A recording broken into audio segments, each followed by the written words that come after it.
Hello అండి. I'm doctor Bhavani Prasad Ganji, senior consultant neurosurgeon at Care hospital at ఎక్సిటీ.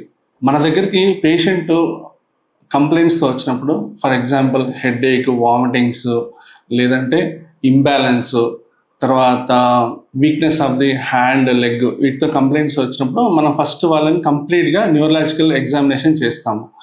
చేసి మనం ఒక డయాగ్నోసిస్కి వచ్చిన తర్వాత దాన్ని కన్ఫర్మ్ చేసుకోవడానికి ఇన్వెస్టిగేషన్స్ అనేవి చేస్తాం, లైక్ సిటీ బ్రెయిన్ లేదంటే ఎంఆర్ఐ బ్రెయిన్. సో దాన్ని బట్టి మనము బ్రెయిన్లో ఏదైనా ప్రాబ్లం ఉందా కనుక్కుంటాము. దెన్ ఫర్దర్గా దానికి ఏ ట్రీట్మెంట్ అవసరమో దానికి వెళ్తాం అన్నట్టు. బ్రెయిన్లో కణుతులు రెండు రకాలుగా ఉంటాయండి. ఒకటేమో క్యాన్సరస్ ఉంటాయి, రెండోది నాన్ క్యాన్సరస్ ఉంటాయి అన్నట్టు. సో వీటికి కారణాలు అంటే యాక్చువల్లీ మెజారిటీ ఆఫ్ ద పీపుల్లో బ్రెయిన్ ట్యూమర్స్కి కారణాలు ఏమీ ఉండవండి. అంటే జీన్ మ్యూటేషన్స్ వల్ల సడన్గా వచ్చేస్తాయి. వెరీ వెరీ లో పర్సంటేజ్లో హెరిడిటరీ ఉంటాయి, అంటే ఫ్యామిలీలో రన్ అవుతుంటాయి. కొన్ని ట్యూమర్స్ ఏంటంటే రేడియేషన్ ఎఫెక్ట్ వల్ల కూడా వస్తుంటాయి. సో ఎక్కువ శాతం ట్యూమర్స్కి కారణాలు అంటే ఏమీ ఉండవు, ఎవరిలోనైనా రావచ్చు, ఎప్పుడైనా రావచ్చు.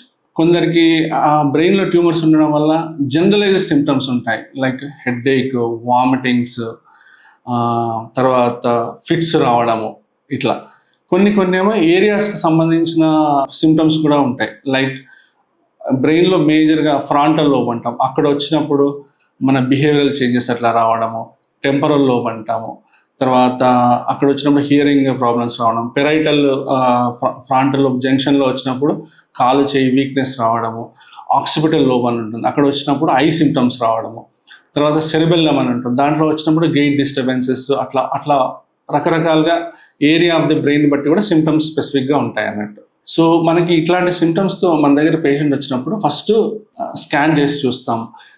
ఈ ట్యూమర్స్కి investigation of choice MRI brain అండి. ఎంఆర్ఐ బ్రెయిన్ విత్ కాంట్రాస్ట్, అంటే ఇంజెక్షన్ ఇచ్చి ఆ ట్యూమర్ని క్లియర్గా డిఫైన్ చేయడానికి కాంట్రాస్ట్ అనే స్కాన్ చేస్తాం. అందులో చాలా చిన్న ట్యూమర్ ఉందనుకోండి, అది ఇమ్మీడియట్గా సర్జరీ అవసరం లేకపోతే ఫాలో అప్ స్కాన్లో మళ్ళీ చేస్తాము. మెడికేషన్స్ పెడతాం. మెడికేషన్స్ ఎట్లా అంటే ఫిట్స్ రాకుండా, తర్వాత అదేమైనా కొంచెం వాపు ఏమన్నా ఉంటే ఆ వాపు తగ్గించడానికి అట్లా మెడిసిన్స్ ఇస్తాం. ఒకవేళ లార్జ్ ట్యూమర్స్ ఉన్నాయి, పేషెంట్కి ఇంకా ఫర్దర్గా డిలే చేస్తే సిమ్టమ్స్ వర్సన్ అయ్యి లైఫ్ రిస్క్ ఉంది అనుకుంటే సర్జరీ అడ్వైస్ చేస్తాం. సో అటువంటప్పుడు ఎంత ఎర్లీగా సర్జరీ చేస్తే అంత అవుట్కమ్ బాగా ఉంటుంది అన్నట్టు. సర్జరీలో ఎట్లా అంటే కొన్నేమో మనము ఏ ఎక్విప్మెంట్ లేకుండా ఓపెన్ సర్జరీస్ అంటాం. ఆయన స్కాల్ప్ ఓపెన్ చేసి, స్కల్ బోన్ ఓపెన్ చేసేసి ట్యూమర్స్ తీసేసే అవకాశం ఉంటుంది. కొన్ని ట్యూమర్స్లో మైక్రోస్కోప్ ద్వారా చేస్తాం. అదేంటంటే మనకి ఉన్న ఆపరేటివ్ ఫీల్డ్ని మ్యాగ్నిఫై చేసి చూపిస్తుంది. సో దానివల్ల ఏంటంటే చిన్న రక్తనాళాలు, బ్రెయిన్ అవన్నీ ఇంజూర్ అవ్వకుండా మనకి జాగ్రత్తలు తీసుకోవడానికి అవకాశం ఉంటుంది. తర్వాత ఎండోస్కోప్ అంటాం, ఎండోస్కోప్ ద్వారా కూడా కొన్ని రకాల ట్యూమర్స్ తీయడానికి ఉంటుంది.